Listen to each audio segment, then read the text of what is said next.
Hello, it is my pre-show working on a review of Garth L. Powell, Embers of War. So that's the picture I would use for the review of the cover. The cover, which unfortunately says Powell joins the ranks of Reynolds, Banks, and Hamilton at the forefront of science fiction SF book reviews, which I think is unfortunate bit of hyperbole, especially with the use of sentient ships in this book. After the war, the battle for peace begins, though, is definitely an apt little blurb there. I would actually use that. After the war, the battle for peace begins. I would definitely use that in a review, which is perhaps why they put it there. So yes, let's do the drill. Embers of War, Embers of War #1. This is a trilogy by Garth L. Powell. 2018 space opera military science fiction, which is concerned with the aftermath of war, specifically a war crime that gets committed to ends the war at the very beginning of this book, where a command is given that ships should go around the actual battle that's happening out in space and go to their adversary's planet and bomb the planet, and it kills destruction of a sentient force on the planet, which indeed seems to breaks the will of the combatants and ends the war. So that is sort of the setup for this. The actual story kicks off with a space cruise liner getting attacked and crashing on one of a series of planets, which is an ancient wonder.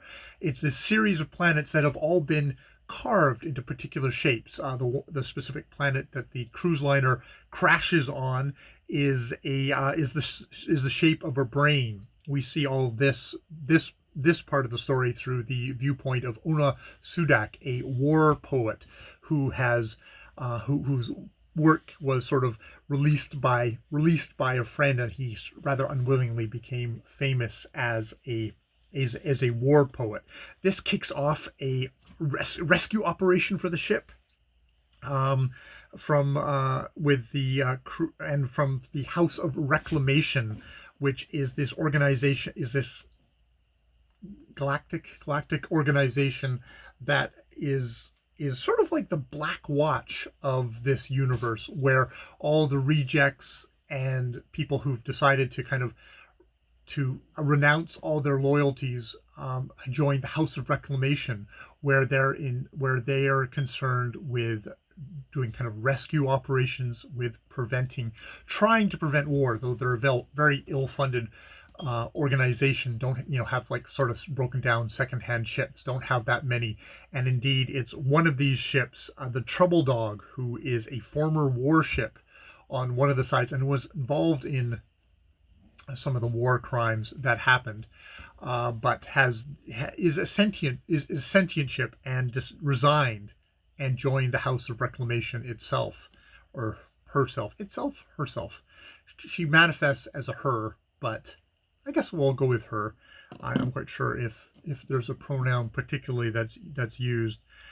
So the captain, Captain Sal Constans, who's an ex-captain of a medical critic, various others, Clay. There's a rather useless doctor, and Nod, who all are racing there at the same time. A intelligence officer is pulled off of a job where he is supplying arms to rebels, furthering a horrible interscene battle. Is it a civil war happening on this on I don't know if it's a civil war, a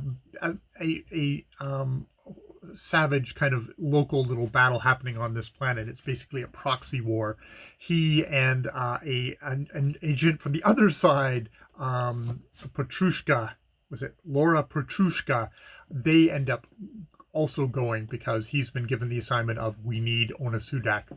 For some reason, his superiors are very interested in this war poet, and you get quite quickly the idea that Ona Sudak isn't quite who she appears to be.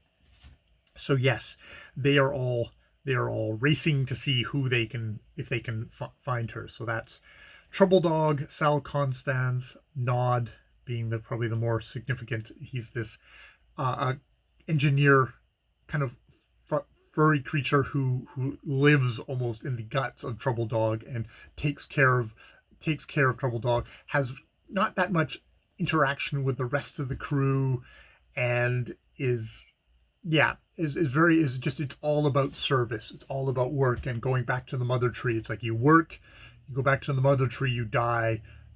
It's kind of a very much kind of that kind of idea of a has a very different idea of life that's a lot less struggle based. It's much more service based. There are some baddies. Admiral Menderes comes up in this thing, and sort of the other ships, the other sentient ships that come roaring in to take out the Trouble Dog, it seems, and anyone else that who happens to be snooping around in this odd system. So yeah, I'm going to go through the points. It's very pacey. Viewpoints are mostly good. I like Trouble Dog the best. The worst is Nod, for reasons I'll go into. House of Reclamation is cool. This Black Watch of the universe. It's both a negative and a positive, that it's not bogged down in sort of the idea of war crimes and the nasty things that a lot of people in this book have done, some of whom are just super happy to go on with it, and some of whom are really trying to do something different. So it's light on that, which it might be too light. It might not be really addressing stuff like that. It's more works better more as just as an adventure tale, with this kind of a light, like, hey, we should maybe think about all the fun violence and how that's not really that fun and is horribly damaging and a terrible thing.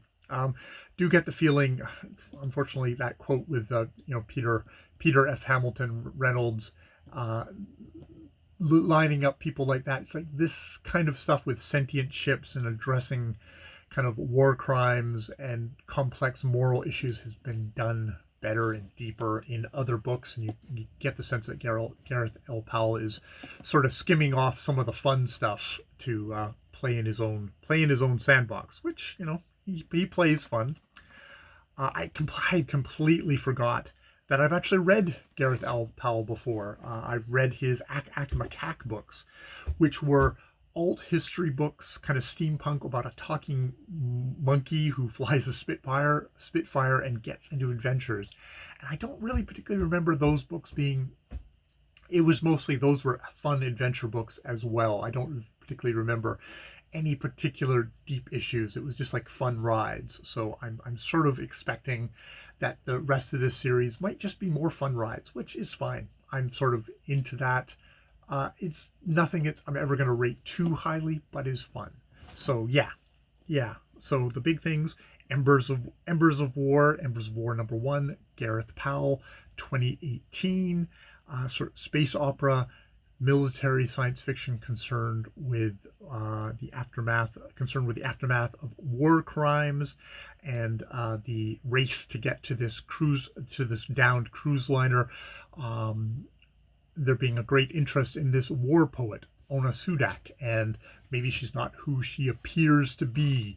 There's kind of the internal drama on the Trouble Dog between the military agents and the captain, and also conflicts between the captain and members of the crew. They lost their last medic, perhaps because Sal made a decision that was questionable. It was questionable. Is she going to get canned for that? So that's sort of that kind of internal thing. And also the big baddies on the outside coming down at him. So that's all the stuff to kind of do at the beginning. And yeah, I'm probably talking about the big baddies and saying the big baddies are kind of maybe a little too one note for something that should be a little bit more complex and nuanced as this. A lot of the baddies are just like, I like to kill, which is not, when it comes down to things like, people have rationalizations. People have very good reasons why they do horrible things. And it seems reasonable to them and just. And yeah, that's not maybe addressed as well in this book. Okay, I'm going to leave it there, and let's do the actual review.